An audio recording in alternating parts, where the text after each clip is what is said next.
നമസ്കാരം. കഴിഞ്ഞ കുറച്ച് ദിവസങ്ങളായി വിക്രമാദിത്യൻ കഥകൾ മുടങ്ങിക്കിടക്കുകയായിരുന്നു. അവിചാരിതമായി വന്നു പിടിപെട്ട ജലദോഷവും ചുമയൊക്കെ കാരണം എൻ്റെ ശബ്ദം ശരിയല്ലാത്തതുകൊണ്ടാണ് ഈ കഥ പറച്ചിൽ താൽക്കാലികമായി നിർത്തിവെച്ചത്. കുറേ അധികം ആൾക്കാർ എന്നോട് വിളിച്ചു ചോദിക്കുകയൊക്കെ ചെയ്തിരുന്നു, എന്തു പറ്റി വിക്രമാദിത്യൻ കഥകൾ പിന്നെ കേൾക്കാനില്ലല്ലോ എന്ന്. അവരോടൊക്കെ ആദ്യമേ നന്ദി അറിയിച്ചു കൊള്ളട്ടെ. നമുക്ക് ഇന്നു മുതൽ വീണ്ടും വിക്രമാദിത്യൻ കഥകൾ തുടർന്ന് കേൾക്കാം. എന്തു പറയുന്നു? അതിനു മുമ്പ് കഴിഞ്ഞ കഥ ഒരു 2-3 ആഴ്ചയ്ക്ക് മുമ്പ് പറഞ്ഞു നിർത്തിയ കഥ, അതിന് ചോദ്യം ഓർമ്മയുണ്ടോ? 2-3 കുറച്ച് ദിവസങ്ങളായതുകൊണ്ട് ഒരുവിധം എല്ലാവരും മറന്നിട്ടുണ്ടാവും. ഞാൻ കഥയൊന്ന് ചെറുതായി ഓർമ്മിപ്പിക്കാം. ഒരു ബ്രാഹ്മണ യുവാവ് അവശനായി ദേഹശാടനം നടത്തിക്കൊണ്ടിരിക്കുക, അവശനായി ഒരു വീട്ടിലേക്ക് കയറി ചെന്നു. പിന്നെ അല്പം ഭക്ഷണം വേണമെന്ന് പറഞ്ഞു.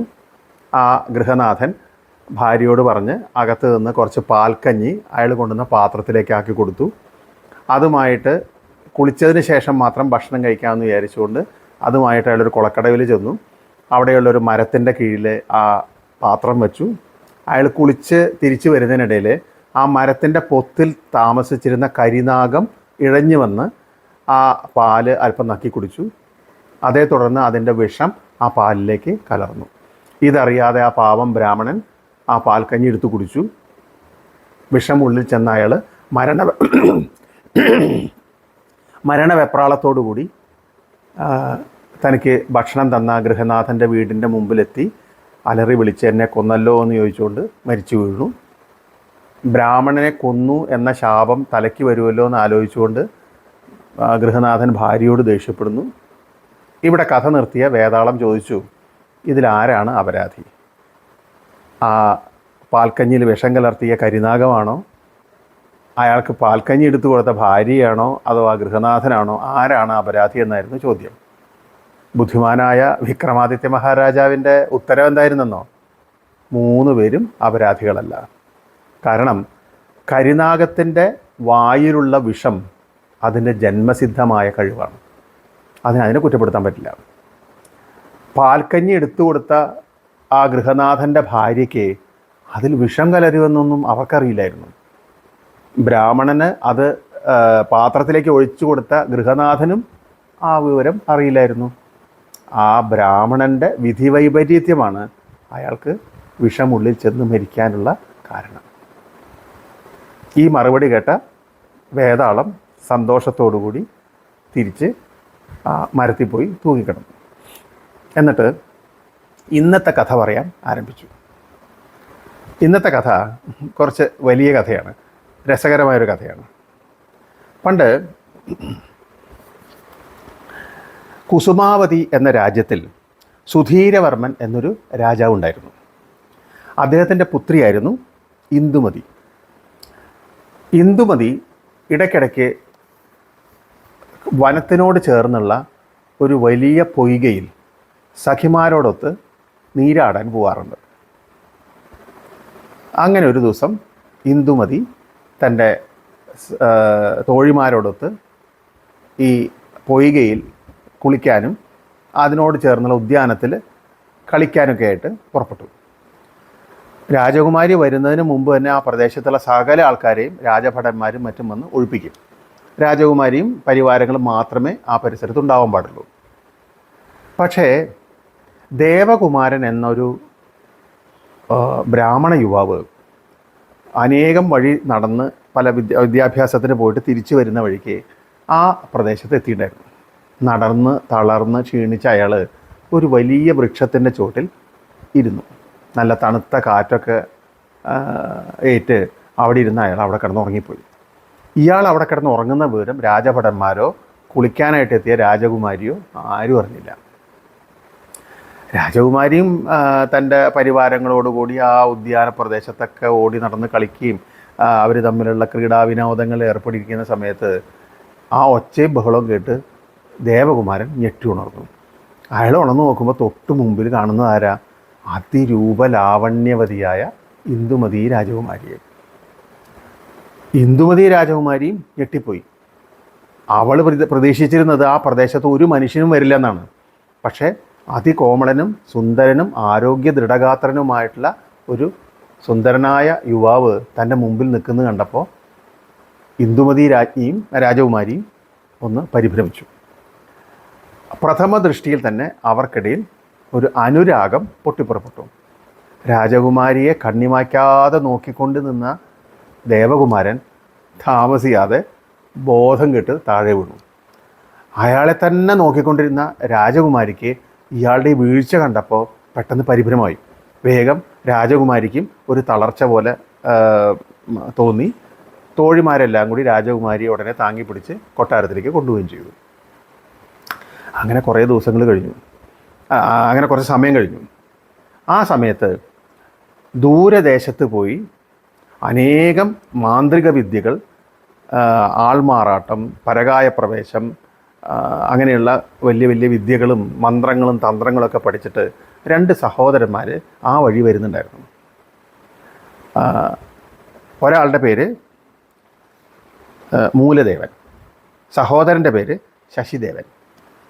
മൂലദേവനും ശശിദേവനും നടന്നു വരുന്ന വഴിക്ക് ബോധം കെട്ട് കിടക്കുന്ന ദേവകുമാരനെ കണ്ടു.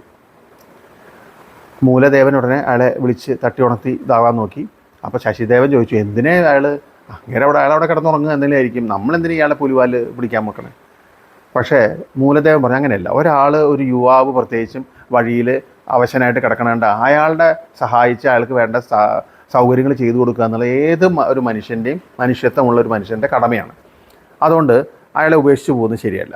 നമുക്ക് അയാൾക്ക് എന്താ വേണ്ടതെന്ന് നോക്കാം. അങ്ങനെ അയാളെ തട്ടി ഉണർത്തി അയാൾക്ക് ജലപാനമൊക്കെ ചെയ്ത് അയാളെ, പ്രത്യേകിച്ച് ഇവർ മന്ത്രതന്ത്രങ്ങളൊക്കെ അത്ര കഴിവൊക്കെ ഉള്ള ആൾക്കാരാണല്ലോ, അവരത് ഉപയോഗിച്ച് അയാളുടെ ആരോഗ്യമൊക്കെ അയാൾക്ക് വീണ്ടെടുത്തുകൾ ചോദിച്ചു, എന്താ പറ്റിയത്, നിങ്ങൾക്ക് എന്താ സംഭവിച്ചതെന്ന് ചോദിച്ചു. എനിക്കെന്താ സംഭവിച്ചതെന്ന് ഞാൻ നിങ്ങളോട് പറഞ്ഞിട്ട് എന്താ കാര്യം, അത് എൻ്റെ പ്രശ്നം തീർത്തു തരാൻ പറ്റണമെങ്കിലല്ലേ കാര്യമുള്ളൂ എന്ന് പറഞ്ഞു. മൂലദേവൻ അതൊരു വെല്ലുവിളി പോലെ തോന്നി. അപ്പോൾ അയാൾ പറഞ്ഞു, അയാൾ തൻ്റെ മന്ത്രശക്തി കൊണ്ട് എന്താ സംഭവിച്ചതെന്നൊക്കെ ഏകദേശം മനസ്സിലാക്കി.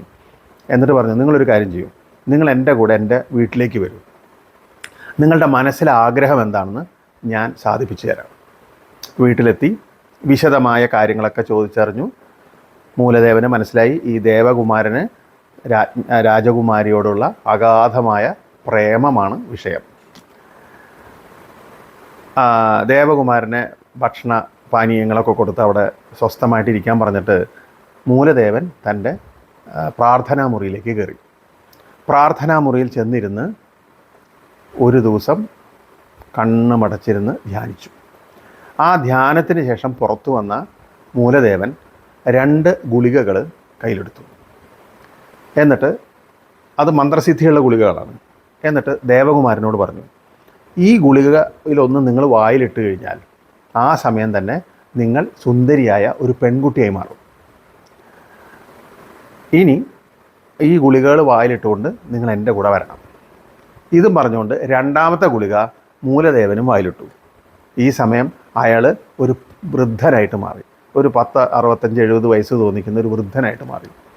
അങ്ങനെ ഈ ബാലികയെ മാറിയ ദേവകുമാരൻ്റെ കയ്യും പിടിച്ച് മൂലദേവൻ നേരെ രാജകൊട്ടാരത്തിലേക്ക് ചെന്നു.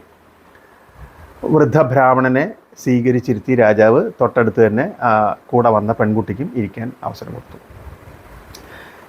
എന്ത് പറ്റി, എന്താണ് പുണ്യാത്മാവെ ഇങ്ങോട്ട് വരാൻ കാരണം, രാജാവ് വളരെ ഭയഭക്തി ബഹുമാനത്തോടുകൂടി ചോദിച്ചു. അപ്പോൾ മൂലദേവൻ പറഞ്ഞു, അല്ലയോ മഹാരാജൻ, എൻ്റെ താമസം ഗംഗാനദിയുടെ തീരത്താണ്. കഴിഞ്ഞ വർഷം ഗംഗാനദിയിലുണ്ടായ ഭയങ്കരമായിട്ടുള്ള ആ വെള്ളപ്പൊക്കത്തെക്കുറിച്ച് അങ്ങേക്ക് അറിയാമല്ലോ. ആ വെള്ളപ്പൊക്കത്തിൽ എൻ്റെ വീടും വസ്തുവക സാമഗ്രികളൊക്കെ നശിച്ചുപോയി. എൻ്റെ മകനെ കാണാതായി. എൻ്റെ മകൻ്റെ ഭാര്യയാണ് ഈ കുട്ടി. എൻ്റെ മരുമകളും ഞാനും എൻ്റെ ഭാര്യയും മാത്രമാണ് ഇപ്പോൾ ഉള്ളത്. എൻ്റെ ബന്ധുമിത്രാദികളൊക്കെ നഷ്ടപ്പെട്ടു. ഞങ്ങൾക്ക് എല്ലാ പുണ്യക്ഷേത്രങ്ങളിലും സന്ദർശിച്ച് ഇനിയുള്ള കാലം ജീവിക്കണം എന്നാണ് ആഗ്രഹം. പക്ഷേ അങ്ങനെ അന്വേഷിച്ച് നടക്കുന്ന കൂട്ടത്തിൽ കാണാതായ എൻ്റെ മകനെ കണ്ടെത്താൻ പറ്റുമോ എന്നുള്ള ഒരു പരീക്ഷണം. എൻ്റെ ഭാര്യയ്ക്കാണെങ്കിൽ മകനെ കാണാതായതോടുകൂടി തളർന്ന അവശയായിട്ട് ഇരിപ്പാണ്. അവളെ അവളുടെ ഒരു ബന്ധുഗൃഹത്തിലാക്കിയിരിക്കുകയാണ്. ഈ പ്രായമായ പെൺകുട്ടിയും കൊണ്ട് എനിക്കെങ്ങനെ ദേശാടനത്തിന് പോകാൻ കഴിയും? അതുകൊണ്ട് അവളെ എവിടെയെങ്കിലും സുരക്ഷിതമായിട്ട് ഏൽപ്പിക്കണം എന്നുള്ളതാണ് എൻ്റെ ആഗ്രഹം. ആ ഒരു കാര്യത്തിന് വേണ്ടിയിട്ടാണ് ഞാൻ രാജനെ സമീപിച്ചത്. എൻ്റെ ഈ മരുമകളെ അങ്ങ് സംരക്ഷിക്കണം. ഞാൻ ദേശാടനം കഴിഞ്ഞ് തിരിച്ചു വരുന്നതുവരെ എൻ്റെ മരുമകൾക്ക് യാതൊരു കുറവും വരാതെ അങ്ങ് നോക്കണം. ഇതാണ് എൻ്റെ അഭ്യർത്ഥന. രാജാവ് പറഞ്ഞു, അതിനെന്താ, തീർച്ചയായിട്ടും ഞാനത് ചെയ്യാം. അങ്ങയുടെ മരുമകൾക്ക് യാതൊരു കുറവും വരുത്താതെ ഞാൻ സംരക്ഷിക്കാൻ ഏർപ്പാടാക്കാം.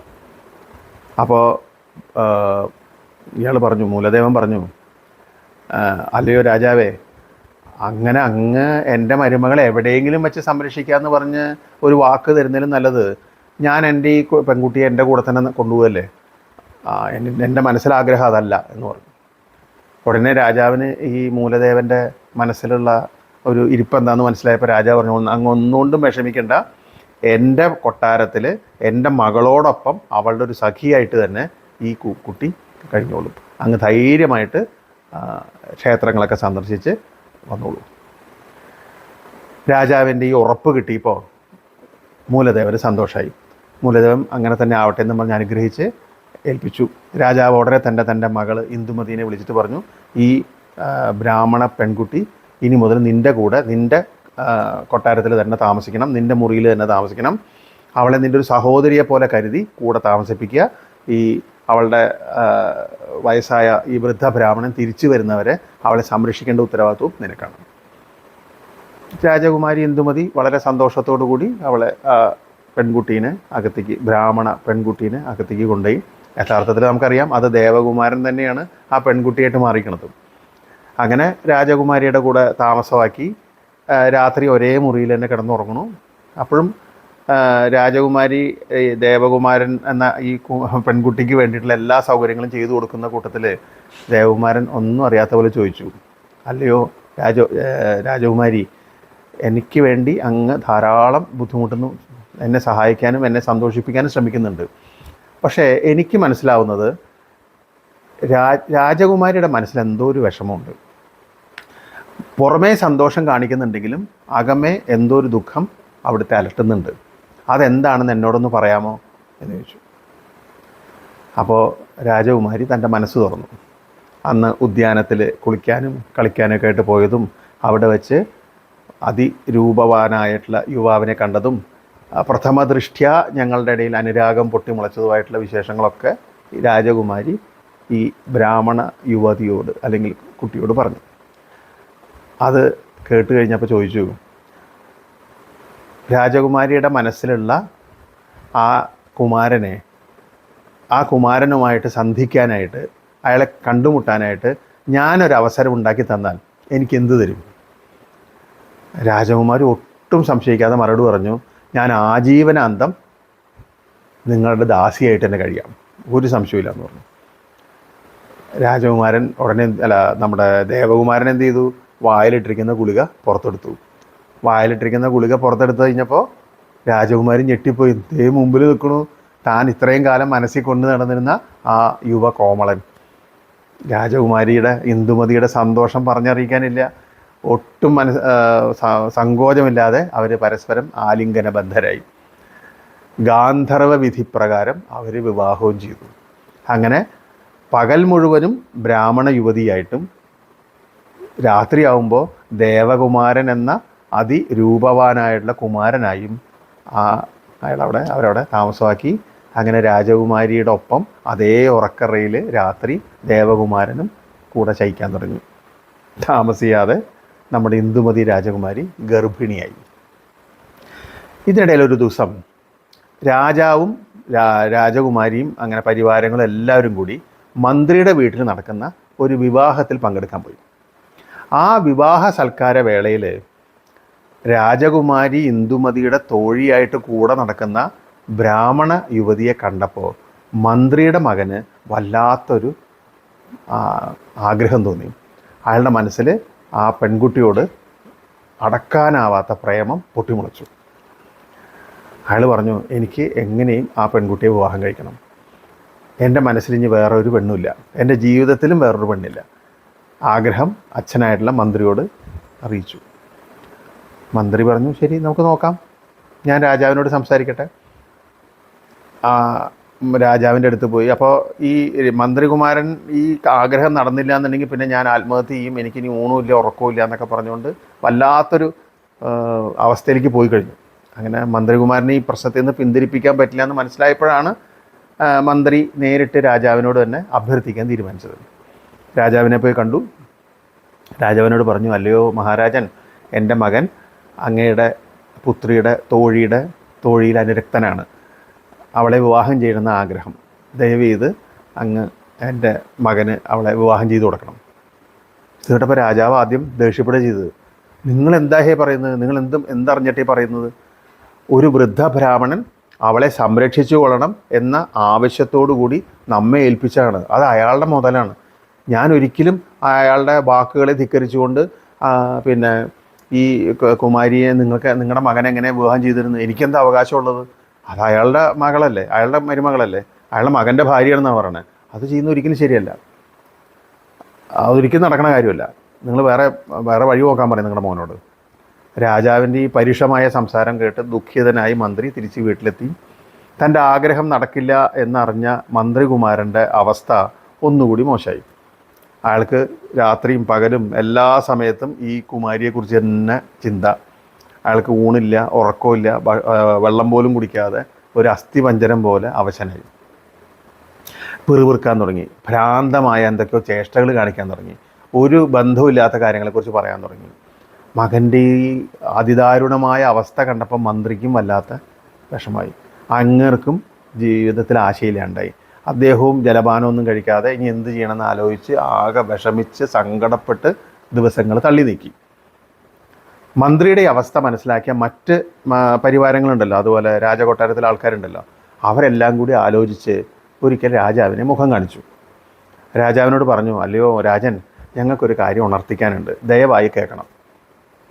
രാജാവ് പറഞ്ഞു, എന്താ നിങ്ങൾ പറയൂ, കാര്യം പറയൂ. അപ്പോൾ മന്ത്രികുമാരൻ്റെയും അവസ്ഥ അവർ വിശദീകരിച്ചു. ആ കുമാരിയെ ഇവിടെ ഏൽപ്പിച്ച വൃദ്ധ ബ്രാഹ്മണൻ പോയിട്ട് വർഷങ്ങളായി. അദ്ദേഹത്തിന് അന്ന് തന്നെ നല്ല പ്രായമുണ്ട്. അദ്ദേഹം ഏതെങ്കിലും പുണ്യതീർത്ഥത്തിൽപ്പെട്ടോ ഏതെങ്കിലും ക്ഷേത്ര പരിസരത്തോ മരിച്ചു വീണിരിക്കാനാണ് സാധ്യത. അതുകൊണ്ട് അദ്ദേഹം തിരിച്ചു വരുമെന്ന പ്രതീക്ഷയോടുകൂടി ഈ കുമാരിയെ അങ്ങ് എത്ര കാലം ഇതാവും? മാത്രമല്ല മന്ത്രികുമാരനും നാൾക്ക് നാൾ അവശരായിക്കൊണ്ടിരിക്കുകയാണ്. മന്ത്രിക്കും ജീവിതത്തിൽ ഇനി ഒരു ആഗ്രഹമില്ല, ഒരു ആശയില്ലാത്ത അവസ്ഥയായി. ഇങ്ങനെ പോയാൽ മന്ത്രിയുടെ കാര്യം കഷ്ടത്തിലാവും. അദ്ദേഹം ചിലപ്പോൾ ജീവൻ വെടിയും. അങ്ങനെ വന്ന രാജ്യത്തിൻ്റെ കാര്യങ്ങൾ നോക്കി നടത്താനും ഇതുപോലെ സമർത്ഥനായിട്ടുള്ളൊരു മന്ത്രിയെ നമുക്ക് എവിടെ നിന്നുണ്ടാവും? അതുകൊണ്ട് രാജാവ് എത്രയും പെട്ടെന്ന് ഈ കാര്യത്തിൽ തീരുമാനം എടുക്കണമെന്നാണ് ഞങ്ങളുടെ അപേക്ഷ. രാജാവ് തലങ്ങും വിലങ്ങും കുറച്ച് നേരം ആലോചിച്ചു. അവസാനം അദ്ദേഹം തീരുമാനിച്ചു, ശരിയാണ്, നമ്മുടെ ഈ മന്ത്രിയുടെ ഈ അവശനില കണ്ടില്ല എന്ന് നടിക്കാൻ പറ്റില്ല. അവസാനം മന്ത്രികുമാരനെയും രാജാവ് വരുത്തി നമ്മുടെ ദേവകുമാരൻ, ബ്രാഹ്മണ യുവതിയായിട്ട് വേഷം കെട്ടി നടക്കുന്ന ദേവകുമാരനെയും രാജാവ് സമക്ഷത്തിൽ വരുത്തി. രാജാവ് കൽപ്പിച്ചു, അല്ലയോ ബ്രാഹ്മണ യുവതി, നീ ഈ മന്ത്രികുമാരനെ ഭർത്താവായി സ്വീകരിക്കണം. ഇത്രയും കാലം നിന്നെ സംരക്ഷിച്ചല്ലോ, ഇനി ഒരു പിതാവിൻ്റെ സ്ഥാനത്ത് നിന്നുകൊണ്ട് ഞാൻ നിൻ്റെ കന്യാദാനം നടത്താൻ പോവാണ്. അതുകൊണ്ട് നീ മന്ത്രികുമാരനെ ഭർത്താവായി സ്വീകരിച്ച് അവൻ്റെ ഗൃഹത്തിൽ പോയി താമസിക്കണം. നമ്മുടെ മന്ത്രിയുടെ മകനെ വിവാഹം കഴിക്കണം എന്നുള്ള രാജാവിൻ്റെ ആജ്ഞ കേട്ടപ്പോൾ നമ്മുടെ ദേവകുമാരൻ ബ്രാഹ്മണ യുവതിയായിട്ട് നടിക്കുന്ന അയാൾ ഒന്ന് വിഷമിച്ചു. പിന്നെ പറഞ്ഞു, രാജാവിൻ്റെ കൽപ്പനയല്ലേ, ധിക്കരിക്കാൻ പറ്റില്ലല്ലോ. പിന്നെ പറഞ്ഞു, അങ്ങയുടെ ആഗ്രഹം അങ്ങനെയാണെങ്കിൽ കൽപ്പന പോലെ നടക്കട്ടെ, പക്ഷേ ഒരു കണ്ടീഷനുണ്ട്.